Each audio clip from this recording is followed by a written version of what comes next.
اللهم صل وسلم وبارك على سيدنا محمد. يلا نعمل مع بعض جبنة قديمة من بتاعة الفلاحين على أصولها. هنجيب ب5 جنيه شطة، وهنجيب كيس ملح يكون من دوت غير اللي احنا بنستخدمه في الأكل عشان بيبقى خشن شوية. هنقلب الاتنين على بعض كده.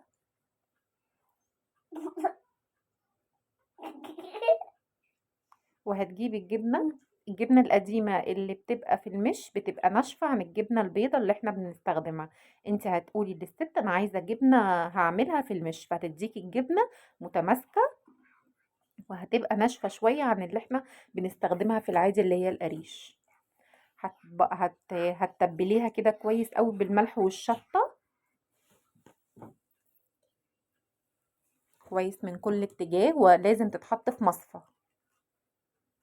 مخرمة من تحت علشان هتنزل كل المية اللي فيها، عشان تاكلي احلى جبنة قريش، احلى جبنة سوري، احلى جبنة قديمة.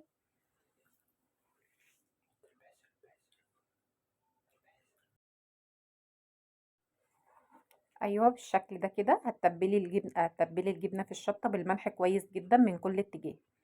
هنا كده خلصت الكمية كلها وحطيتها في المصافي.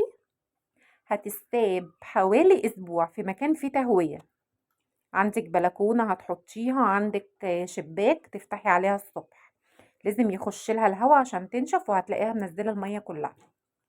هتروحي للعطار تقولي له عايزة ملح الدود، علشان المش ما يبقاش فيه حاجات من اللي هي الهاموش او يبقى فيه اي حاجة مش كويسة. هيديكي الملح ده، هتحطيه في قماشة زي ما انا عملت كده. وهنا الجبنة اتسابت حوالي 8 ايام في تهوية جيدة. ودوت المش هتجيبيه برضو من الست الفلاحة اللي هي بتبيع الجبنة، هيبقى عندها مش اسأليها. هتجيبي، انا جايبة الكيلو منها ب20 جنيه، وجايبة الجبنة ب60.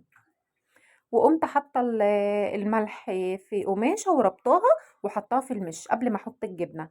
وبعد كده هتقومي حاطة الجبنة، والف هنا وشفا.